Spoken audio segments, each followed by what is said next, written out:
చెప్పండి. నమస్తే సార్. నా పేరు కోన రామలక్ష్మి అండి. నేను ఎస్సీ కుల వర్గానికి చెందినదాన్ని. నా భర్త కోన శంకర్రావు గారు. నాకు ముగ్గురు పిల్లలు. ఇక్కడే నేను మా నివాసం ఉంటున్నాము. ఈ లాంసంలో ఉంటున్న బులుసు గాయత్రి, ఆమె భర్త దేవేంద్ర కుమార్ గారి వల్ల మాకు అన్యాయం జరిగింది. నిన్న రాత్ర ఇదే ప్లేస్‌లో పోలీసుల సమక్షంలో మా పైన దాడి జరిగింది.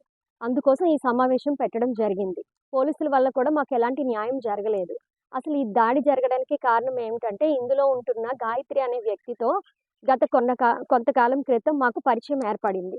ఫ్యామిలీ ఫ్రెండ్లీగా ఉండేవాళ్ళం. ఆమె భర్త శ్రీ లక్ష్మీరామ స్వీట్ స్టాల్‌లోని ఒక స్వీట్ స్టాల్‌లో ఒక పార్ట్నర్. అంటే ఇద్దరు అన్నదమ్ములది. అందులో ఈయన ఒక ఆయన. ఈమె గాయత్రి, నేను అడ్వకేట్‌ని, హైకోర్టులో లాయర్స్‌తో, జడ్జెస్‌తో అందరితో కూడా నాకు డీలింగ్స్ ఉన్నాయి. నాకు మీ కేసులు ఏమైనా ఉంటే అప్పచెప్పండి అంటే, నాది సివిల్ కేసు ఒకటి ఉంటే అప్పచెప్పడం జరిగింది. ఆ రకంగా మాకు పరిచయం ఏర్పడిందండి. ఆ తర్వాత ఏంటంటే, కేసులు ఏ రకంగానూ సాల్వ్ చేయకపోవడం వల్ల నేను కోర్టులో ఎంక్వైరీ చేస్తే ఆమె అసలు అడ్వకేటే కాదు అని తెలిసింది. దీని మీద నేను బార్ అసోసియేషన్‌లో కంప్లెయింట్ కూడా పెట్టడం జరిగింది. ఆమెను నిలదీశాను. ఆ రోజు నుండి ఏంటంటే, నా పైన బెదిరింపులు.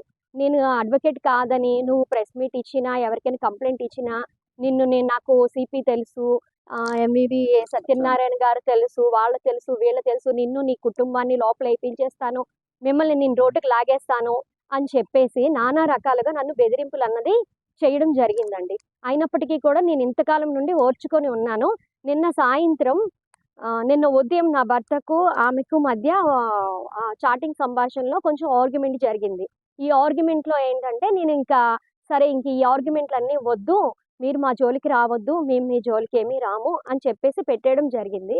ఆ తర్వాత నిన్న సాయంత్రం 10 గంటల నుండి 10 గంటల ప్రాంతంలో నిన్న నా కొడుకు పుట్టినరోజు దీని మీద మేము బయటికెళ్ళి వస్తుంటే ఫోన్ చేశారు. దేవేంద్ర గారు ఫోన్ చేశారు నా భర్తకు. ఫోన్ చేసి, నువ్వేంటి అంటే తాగేసి ఫోన్ చేసి, నువ్వేంటి నా భార్యని అడ్వకేట్ కాదని అంటున్నావంట, నీ దగ్గర ఏం ప్రూఫ్లు ఉన్నాయి, నువ్వేం చేసుకుంటావో చేసుకో, నిన్ను నేను ఇరికిస్తాను, అలా ఇలా అని చెప్పేసి మాట్లాడారు. ఆ తర్వాత గాయత్రి తీసుకొని చాలా అసభ్యంగా మాట్లాడిందండి. అంటే నన్నే కాకుండా నాకు 15 సంవత్సరాల కూతురుంది. ఆ కూతురి విషయంలో ఏంటంటే, ఎక్కువగా మాట్లాడినా, చేసినా, నా ప్రొఫెషన్ కోసం బయట ఎక్కడైనా నువ్వు వాగినా, నేను ఆ అమ్మాయిని మార్ఫింగ్ చేసి నెట్‌లో పెడతాను అనే రకంగా మాట్లాడిందండి. మాట్లాడితే ఒక తల్లిగా నేను అది సహించలేను కదా సార్! సహించకుండా, నువ్వెందుకు అలా మాట్లాడుతున్నావు? నువ్వు అసలు నా పిల్లల జోలికి ఎందుకొస్తున్నావు? సరే, నా జోలికొచ్చావు, నా భర్త జోలికొచ్చావు, మేము ఓపిక పట్టాము. ఇప్పుడు నా పిల్లల జోలికి రావద్దు, ముఖ్యంగా నా ఆడపిల్లని బయటికి లాగొద్దు అని చెప్పి నేను ఆమెతో వాగ్విదానికి దిగాను. దిగిన తర్వాత, సరే అయితే మీరు ఇంటి దగ్గరికి రండి, చూసుకుంటాము అన్నారు. మేము ఇక్కడికి రావడం జరిగింది. రాత్ర 11 గంటల ప్రాంతంలో ఇక్కడికి రావడం జరిగింది. గేటు తీయమంటే వీళ్ళు సెక్యూరిటీ వాళ్ళు తీయలేదు. ఆమెకు ఫోన్ చేశాను. ఆమెకు ఫోన్ చేస్తే ఫోన్‌లో కూడా చాలా వల్గర్ లాంగ్వేజ్ అండి. అంటే కల్లా వర్డ్స్, నువ్వు ప్రాస్టిట్యూట్, ఈ టైప్ ఆఫ్ లాంగ్వేజ్ అంతా యూజ్ చేసింది. అయితే ఆమెను బట్టి నేను కూడా ఆమెను తిట్టడం జరిగింది ఫోన్ సంభాషణలోని. తర్వాత ఏంటంటే, పోలీసులు ఎవరితోనో ఫోన్ చేపించి పోలీసులు వాళ్ళని రప్పించారు. రప్పించిన తర్వాత పోలీసు వాళ్ళొచ్చి, ఎందుకమ్మా మీరిక్కడ ఉన్నారు అంటే, వాళ్ళు రమ్మన్నారు సార్, మేము వెయిట్ చేసామని చెప్పాము. పోలీసు వాళ్ళొచ్చినప్పుడు ఇక్కడ ఏ రకమైన గొడవ జరగలేదు. మేము అక్కడే వెయిట్ చేస్తున్నాము. ఆపోజిట్‌లో వాళ్ళెవరూ రాలేదు. జస్ట్ ఫోన్‌లోనే మేము మాట్లాడుకున్నాము. పోలీసు వాళ్ళొచ్చిన తర్వాత వాళ్ళు కిందకి రావడం జరిగింది. కిందకి వచ్చిన తర్వాత ఆమె భర్త పోలీసు వాళ్ళతో ఏదో మాట్లాడారు. ఒక 15 నిమిషాలు మాట్లాడిన తర్వాత పోలీసు వాళ్ళు మమ్మల్ని పిలిపించారు ఇక్కడికి. ఇక్కడికొచ్చాము. వచ్చిన తర్వాత పోలీసు వాళ్ళు అడిగారు, అమ్మ ఏం జరిగింది అంటే, సార్ ఇలా జరిగింది సార్. నా పాప కోసం ఇలా మాట్లాడుతున్నారు, ఈ రకంగా మమ్మల్ని బ్లాక్‌మెయిల్ చేస్తున్నారు అని చెప్పి నేను చెప్పడం జరిగిందండి. కానీ పోలీసు వాళ్ళ దగ్గర నుండి ఏ విధమైన రెస్పాన్స్ లేదు. వాళ్ళు మాతో మాట్లాడుతుండగానే నన్ను కొంచెం ముందుకి రప్పించి, నా కూతురివి ఏవో మార్ఫింగ్ చేసి నేను నెట్‌లో పెడతానని చెప్పడం జరిగిందండి. నేను కొంచెం సీరియస్‌గా ఇచ్చేసేసరికి ఆమె భర్త ఇద్దరు పోలీసు వారి ముందే నా మీద చేయి చేసుకోవడం జరిగింది. ఇక్కడ నా చేయి కూడా ట్విస్ట్ అయ్యింది. డిమాండ్స్ ఏం లేదు సార్. ఆమె అసలు అడ్వకేట్ కాదు సార్. అది నేను నిలదీస్తే ఇన్ని రకాలుగా నన్ను ఇబ్బంది పెడుతుంది. నన్నే కాకుండా నా పిల్లల్ని కూడా ఇబ్బంది పెడుతుంది ఆమె. దారిలో కనిపించినప్పుడు కూడా పిల్లలకి వార్నింగ్ ఇవ్వడం, ఏంటి మీవి మార్కింగ్ చేసి నెట్లో పెడతామని చెప్పడం, ఈ రకంగా పిల్లల్ని కూడా బెదిరిస్తున్నారు. నన్ను నా భర్తని కూడా లోపల వేపిస్తాము, వాళ్ళతో వీళ్ళతో చెప్తాము.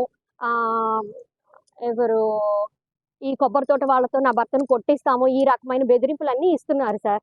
విషయం ఏంటంటే ఎందుకు అంటే ఆమె అడ్వకేట్ కాదు సార్. ఆమె అడ్వకేట్ అని మాకు చెప్పి మా దగ్గర కేసులు తీసుకొని సాల్వ్ చేయలేదని చెప్పి నేను నిలదీశాను సార్ ఆమెని. అందుకోసం సార్ ఇప్పుడు ఆమె అడ్వకేటా కాదా అన్నది మీరు తెలుసుకోండి సార్. అంటే నేను ఆ తెలుసుకునే ప్రయత్నం చేయడం వల్ల ఆమె నన్ను ఇన్ని రకాలుగా ఇబ్బంది పెట్టడం, నన్ను బెదిరించడం లాంటి చర్యలు ఆమె చేస్తుంది సార్. ఈ రకంగా నా మీద దాడి చేయడం, నా భర్తనేమో లోపల వేపిస్తానని చెప్పడం, ఆమెకి చాలా చాలా ఇన్ఫ్లుయెన్సెస్ ఉన్నాయట సార్. ప్రతి పోలీస్ స్టేషన్ లో సార్ ఆల్రెడీ సిపి గారికి ఆన్లైన్ కంప్లైంట్ పెట్టడం ఉంది సార్. ఎక్స్రే చేయించమన్నారు, ఎక్స్రే చేయించాము. ఇదేమో జస్ట్ ట్విస్ట్ అయ్యి లోపల టిష్యూ ఏదో డ్యామేజ్ అయ్యింది అన్నారు. సో డాక్టర్ గారు ఆఫ్టర్నూన్ ఏదో కట్టేస్తానన్నారు. బట్ ప్రెస్ మీట్ ఉంది కదా అని నేను వచ్చేసాను సార్. ఎక్స్రే కొట్టి తీపిచ్చాను. ఫోటోలో ఉంటున్న వ్యక్తే బొలుసు గాయత్రి అనే వ్యక్తి.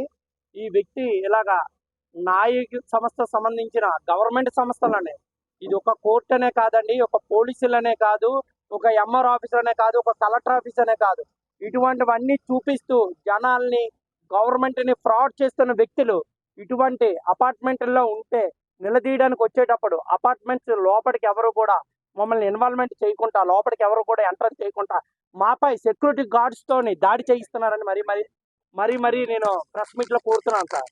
రాత్రి సెక్యూరిటీ గార్డ్స్ కూడా మా మీద దాడి చేయడానికి ముందుకు వచ్చారు. ఎందుకంటే ఈ లాన్సన్ గ్రీన్ లోని ఏం జరుగుతున్నా, అన్యాయం జరుగుతున్నా పర్వాలేదు మాట. చూడండి సార్, ఈ డ్రగ్స్ ఎలా ఎవరైనా లాయర్ కాకుండా ఎలా